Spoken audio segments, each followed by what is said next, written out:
good afternoon, ladies and gentlemen. Thank you very much. It's a real honor to be here today to talk to you all about sustainability and architecture in particular. As an architect, one thinks of, or I would think of, individual buildings and the design of individual buildings and how they need to respond climatically to sustainable agenda. But I think also as an architect, it's important to think about the much wider scale, much larger scale, which is master plans and how master plans affects all of us and how it will affect us in the future to come. Thank you.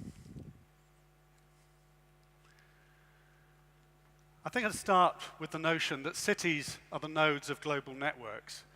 And to provide the answer for our future living in cities, we need to consider transport solutions, energy efficiency, and environmental friendly development. And these are the big things we have to think about today.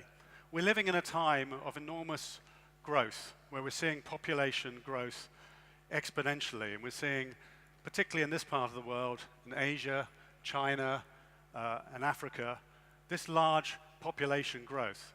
And of course, we're also seeing that that population is urbanizing. So we're not seeing people stay out in the rural areas anymore.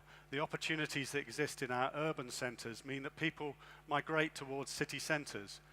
And so this notion of this movement, it's taken something like 120 years for that to happen in Europe.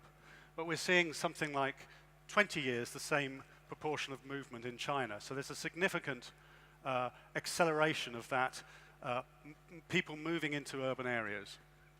And of course, the implication of that numbers of people moving into the cities is that cities can't cope with those sorts of people.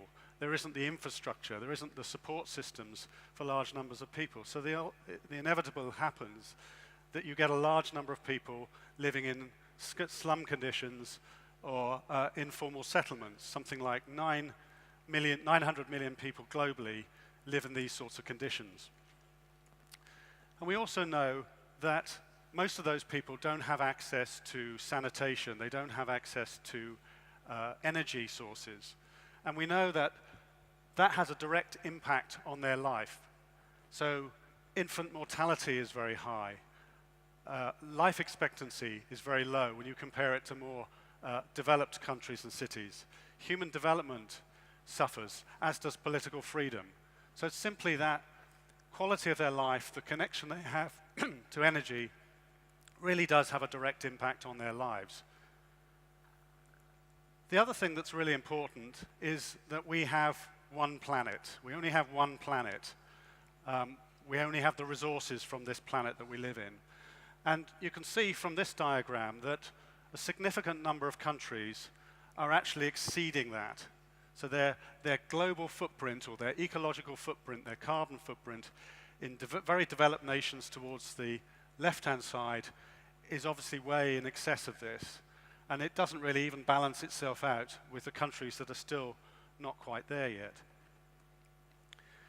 So if we carry on the way we're carrying on at the moment, if we don't really stop and think about how we think about designing and how we think about future development and its ultimate energy use, we will end up in a situation where we literally run out of planets and we start to use too much energy. And you can see here, up until 2008, we were just about on track for using the planet's resources. And if we carry on the way we're carrying on, we're going to end up needing 2 planets and maybe more.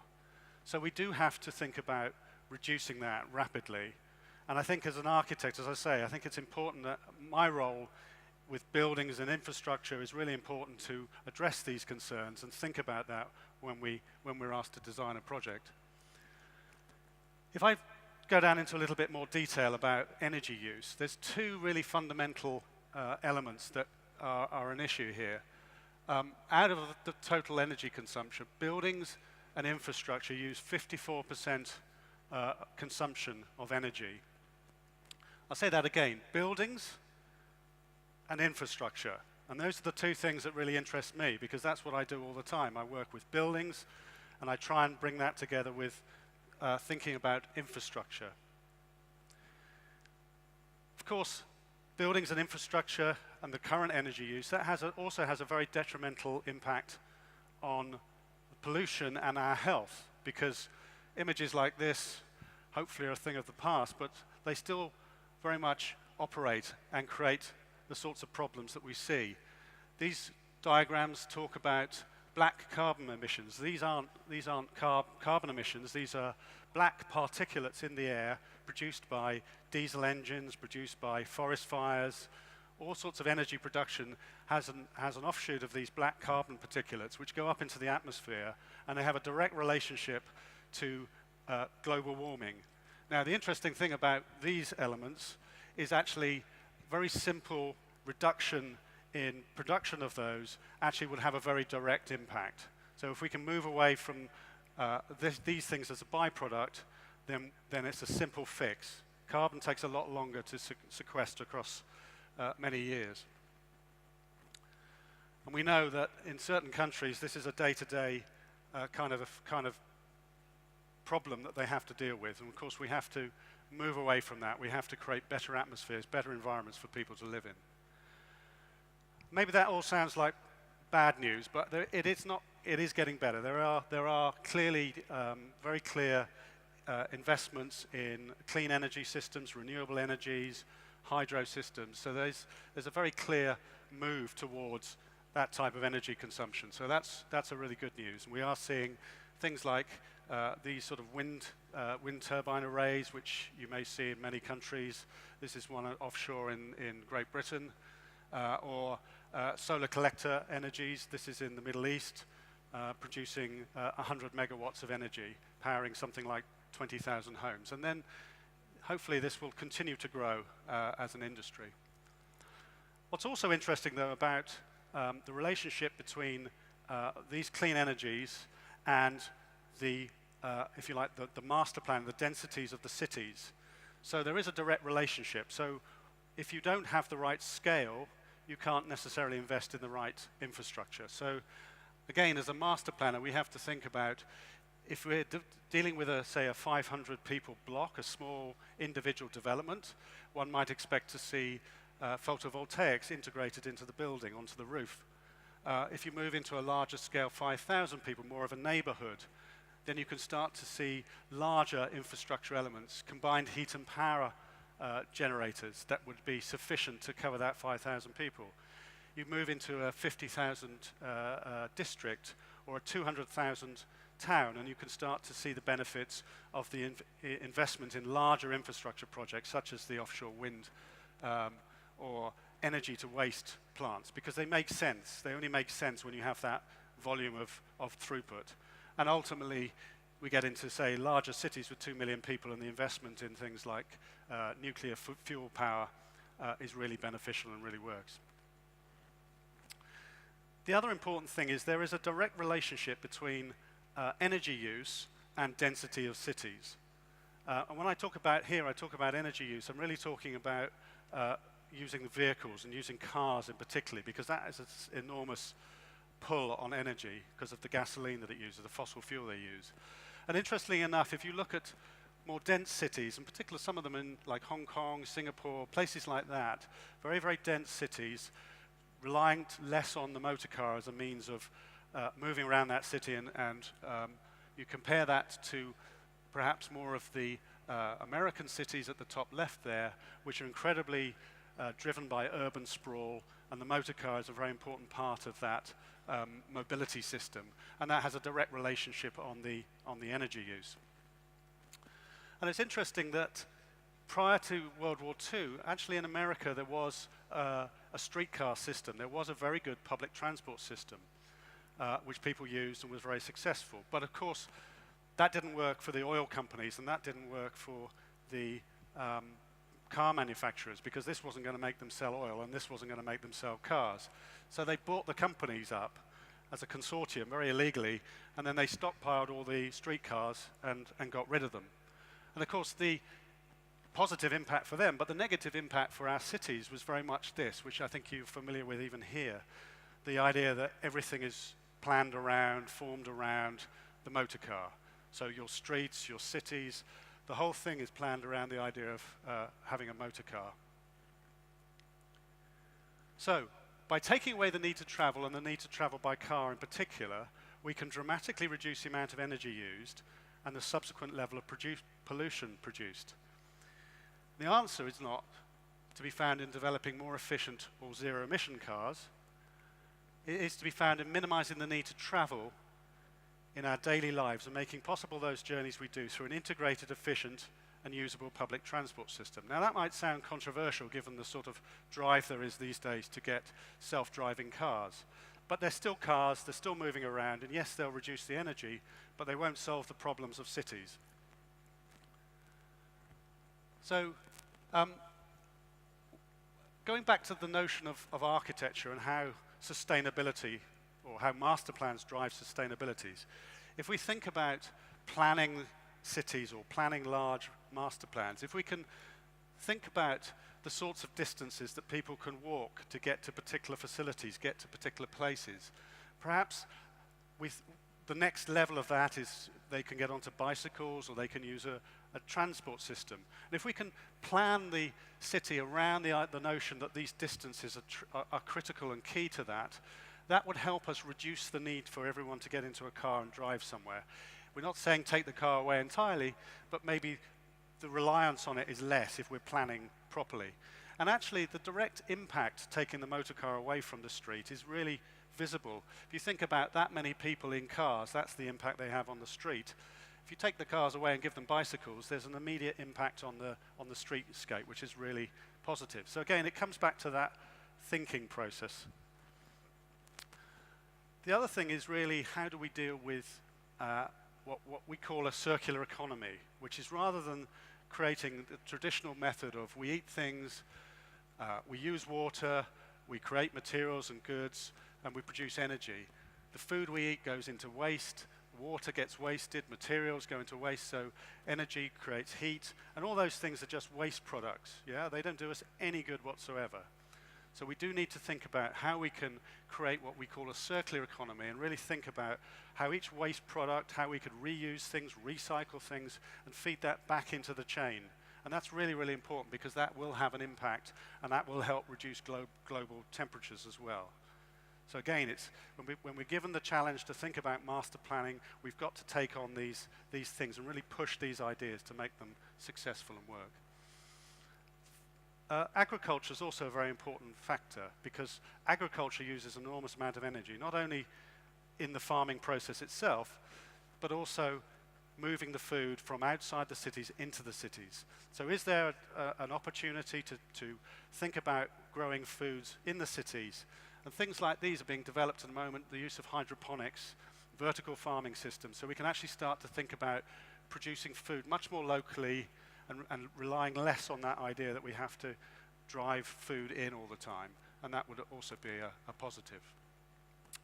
So going a little bit more into master planning, I use this diagram a lot because it really does put forward the notion that actually the biggest environmental gain one can get as a designer is really at the bottom of this triangle, which is thinking about the form and the orientation of the building.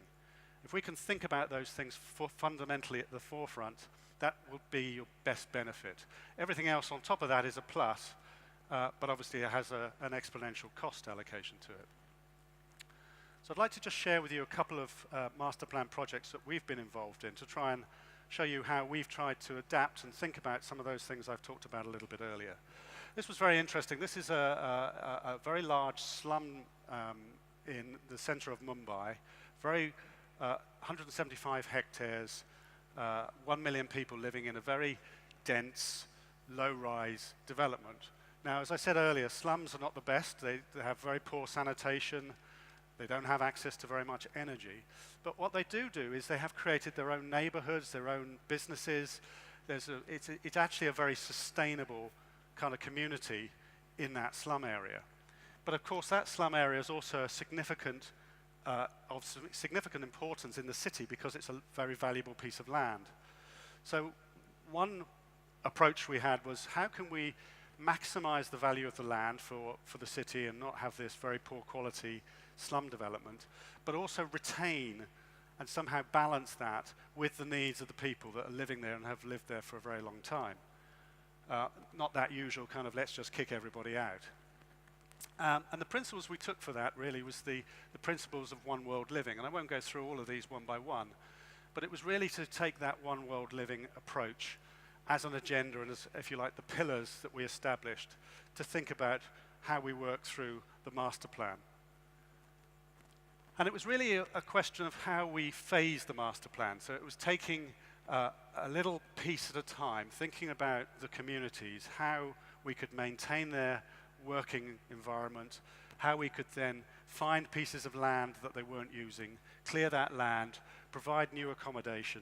They could then move into that. And it became a very long process, but a very strategic one to make sure that with the engagement of all those people that lived there, we could create a better environment for them, but without pulling away or taking away that community that they'd established for themselves.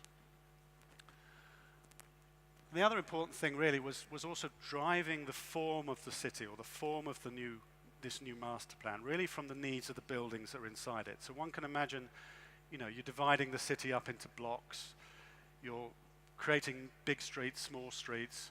That's all very straightforward. But then you come to the actual buildings themselves. And the image on the left-hand side is really about the new residential buildings being very low-rise. These people weren't the sort of people that would work as a community if you pushed them all together in a high-rise tower. That wasn't going to work because it would be alien to the way in which they operate.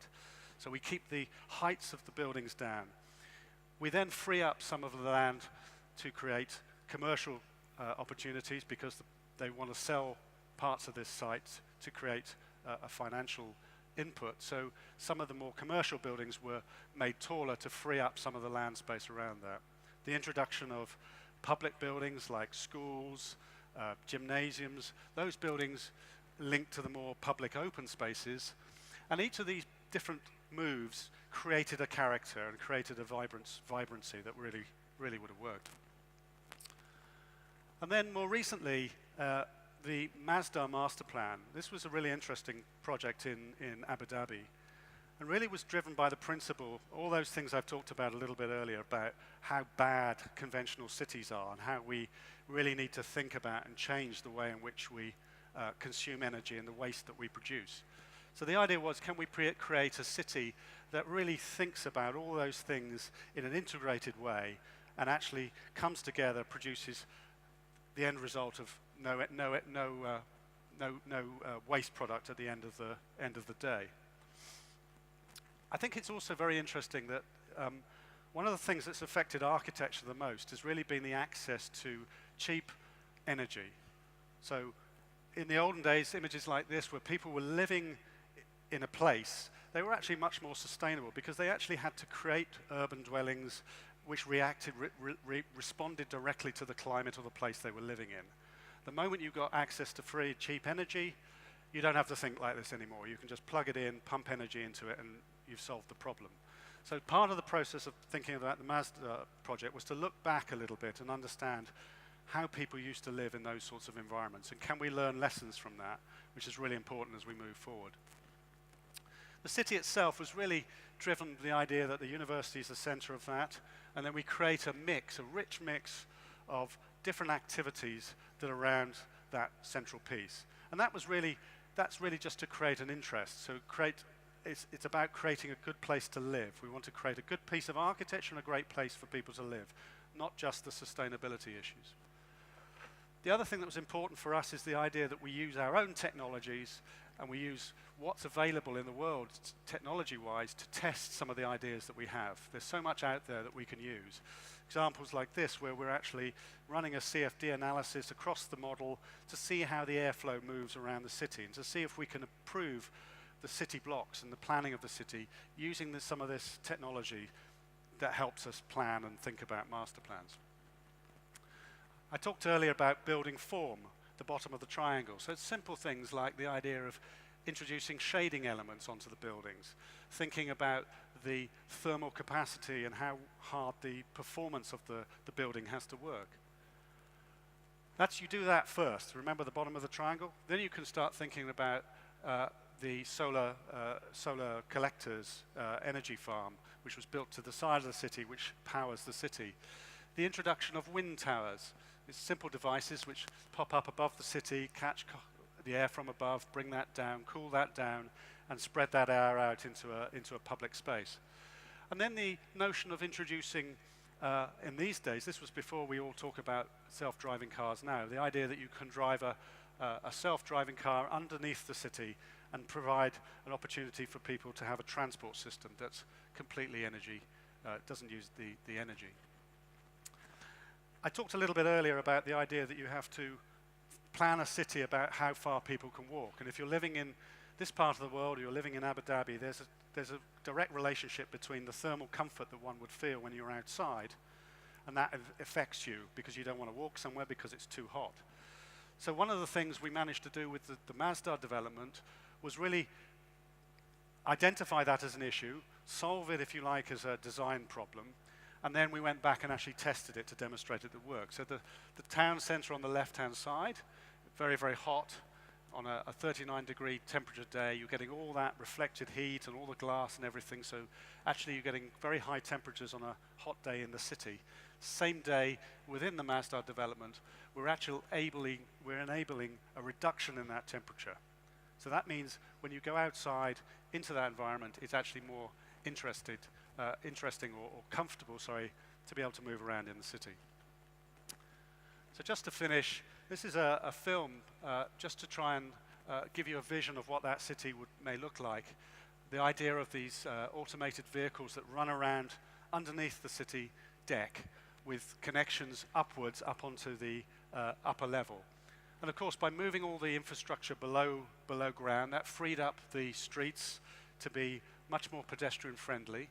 And when we're creating good quality, thinking about the light into spaces, narrow streets that were shaded, providing a very nice environment on the ground floor, going through into public spaces where we talked about this wind tower, which cools the air down around these public spaces, so it becomes a place where people are quite happy to go.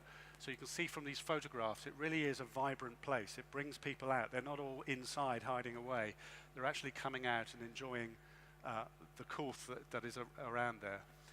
Very much based on a technical university, so there are laboratory buildings, studying new technologies. These are just some images showing some of the manufacturing process that may go on in there. So just to close, this is really hopefully trying to just show you that Masterplans can drive the sustainability agenda. It's really that thought process that has to go into it.